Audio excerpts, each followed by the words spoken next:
Okay, week 3 of the NFL season, let's take a look at some games that matter, and they all matter. And I'm so tired of listening to analysts or experts out there that say, oh, week 2 wasn't that big a deal. This is not how the season's set.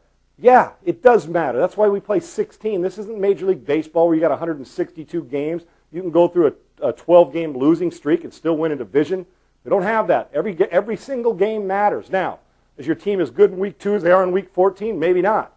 And if you're 0-2 mean you can't make the playoffs? No, but in some cases you may have to go 12-2 to make the playoffs the rest of the season, to be 12-4, or to win a division, should I say, at 12-4. So it does matter. And right now in weeks 3 to 6, right in there, this is what shapes your team. Week 1, if you played well, it could have been an aberration, or if you played poorly, it could have been an aberration. Week 2, start to get into it, and we start to wonder. Week 3, take a longer look. And then weeks 4, 5, and 6, we're saying, this is what this team is. This is their MO, and this is what they are. So these do matter. So forget any expert who goes on and say, oh, week 2 really didn't matter. Okay, well, what if in week 16 that they lose a game and it keeps them out of the playoffs for week 17 because they lost in week 2? So it does matter. That's why we play them. That's why you got to try to win them all, because somebody's going to miss the playoffs because they screwed up in week 2. So keep an eye on this week's schedule. Let's start with Carolina and Minnesota. There may not be now, and this is saying something, a better leader for his team and a more valuable player to his team right now than Jake Delhomme is to the Carolina Panthers. Now, you saw them last year. They were pathetic. Couldn't beat anybody, couldn't win at home, went on the road. It was like they didn't want to see their home fans. Well, they've done both this year. Carolina is a good football team and borders on being a real good team. They were my surprise team this year. Fortunately, they're 2-0 and rolling through it. They'll have a major test in Minnesota. Vikings made a great move. Tavares Jackson out of the lineup. You stick Gus Ferrati in, he gives him a better chance to win. He can't move like Jackson, but he's a far better thrower. To be a better complement to the running game of Adrian Peterson and that big, stellar, nasty defense. Here's what you've got to understand, is that Carolina is still going to try to run the football against Minnesota. The key is they must win on first down. You can't run the ball and be third and 9, because then Minnesota will eat you alive. And this may be a good week to throw on first down and run on 3rd and 4 to try and get the big fellas up front, the Williams brothers and Jared on, spread out a little bit, think and pass, and then you hit them inside. And you don't always have to be in the gun to do that. So you might see a change. If I was Carolina, that's how I'd approach it. Pass first, spread them out, and then run second. And that's how they have the best chance. With Minnesota, you know what they're going to do. Best chance to win is hand it to Adrian Peterson, give their offense the short field, watch Gus Frerotte, and if he's smooth and in rhythm, but this is a tall, pure passer, I think it gives them a better chance to win. Because if the Vikings go 0-3, they could start looking the other way, because in a tough NFC this year, they won't make the playoffs. Game 2, New Orleans at Denver. Man, the Denver Broncos have started out like gangbusters. Jay Cutler is going to be in the Pro Bowl. This is a big-time player with his powerful arm as we have in the league, but also playing with energy and confidence. Now, the Broncos' running game isn't as dominant as it used to be, but it's good enough to get by. What's dominant is you trying to defend Eddie Royal and Brandon Marshall for the Denver Broncos and Mike Shanahan's aggressive play calling. They will attack New Orleans with a bunch of different formations, which New Orleans is going to try to do to them also. A lot of weapons on the perimeter in this game. The game is in Denver. New Orleans is going to have to do a lot offensively and control the ball. You're going to have to kill this clock and try to shorten the football game so you have a chance. Now, New Orleans can score. Denver's got a pretty good defense, and their secondary can run. But you know New Orleans is going to line up and throw it. But also they may run more, because the Denver Broncos are still trying to get to the point where they can be a great defensive stopper on defense against the run. So I like Denver in this football game a lot.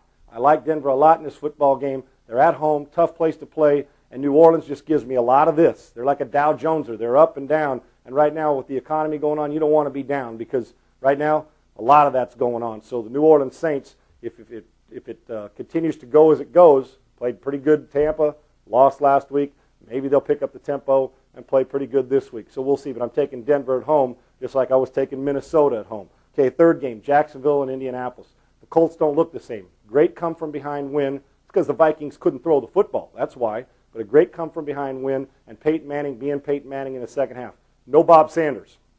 Out 4 to 6 weeks with an injury. I'm going to tell you, you watch, this team will tackle far worse. Bob Sanders is the best tackler in football, period. So this team will tackle far worse, and I'm going to promise you that the Jacksonville Jaguars are going to force them, and they're going to run it. They're going to keep running it, and they're going to keep running it, and they're going to keep running it. They're going to try to overpower the Indianapolis Colts, and the Colts, who are a little bit undersized and light in the rear end, are going to have to face it. It's going to be power, knock you in the mouth run game, mix in David Garrard, because they don't have receivers that are, oh my gosh, on the Jacksonville Jaguars. Garrard must protect the football. I am taking Jacksonville in an upset on the road. They are 0-2. Jack Del Rio, their coach, knows the urgency, and you're getting the Colts at a time, even though they had a comeback win, that still don't look like the same Indianapolis Colts we're used to. They are not a Super Bowl team to date, and if Jacksonville goes 0-3, they're in a major world of hurt. Look for them to run the football. This will be power and physical, trying to get after Peyton Manning on the other side and settle it right there. Pittsburgh at Philly, great game. Philadelphia coming off an emotional loss, had an unbelievable opportunity to win a football game, just couldn't pull it out. But Donovan McNabb is back. And you get Roethlisberger and McNabb. Now, Roethlisberger is banged up also. We don't know how severe his injury is. He's not saying much about it. But Ben Roethlisberger and going to Philly against the Eagles, I like this Eagles football team. Have been playing without their top 2 wide receivers, and McNabb still throwing the ball all over the lot.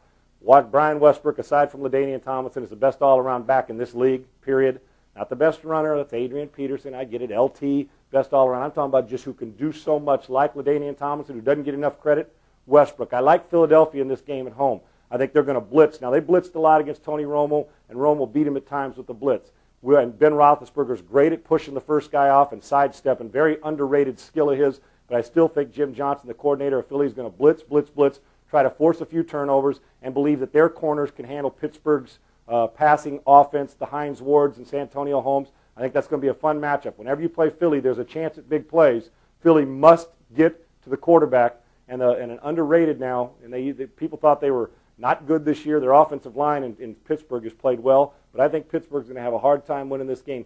Philly bounces back from Monday night, plays emotional, and wins the game against Pittsburgh. Pittsburgh goes to 2-1, as does Philly, and that's a battle-tested division that the Philadelphia Eagles are in. And then finally, Dallas at Green Bay. What an unreal game. And both Philly and Dallas, that Monday night game, like so much offense taken out of them. Can either one of them put up that kind of offense? And Philly's going to face a lot, like I said, against Pittsburgh with those good linebackers and people who can get after the quarterback. But with Green Bay at home, I can make a case right now, a legitimate case, that Aaron Rodgers is the most valuable player after 2 weeks of the season because of what he's gone through, what was expected, and then he's put the numbers up, but also the way he's handled himself off the field and the pressure that's been put on him. He's played well. You can make that case, but we only play 2 games. We still got 14 more. But I like them against Dallas. Dallas is the most talented team in the league.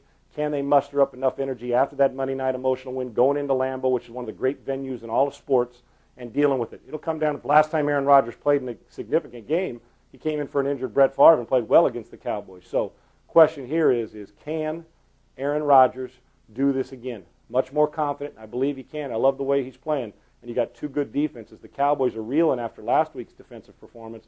They'll be back. I look for a low-scoring game in this one. I do. I think both defenses have a chance to muster that up. But I'm going to go with the Packers with an upset on the road. Just the Cowboys coming down from that like, whew, now they're taking a deep sigh. Now, they're professionals and they get it. But can they do it again and do it again and do it again? Eventually, you're down for one bad game, and I don't think the Cowboys can do it. I like Green Bay at home. Aaron Rodgers going 3-0 and making a continued case to be the MVP in this league. So you think you can tackle a pro? There's only one way to find out. Click on fantasy at opensports.com.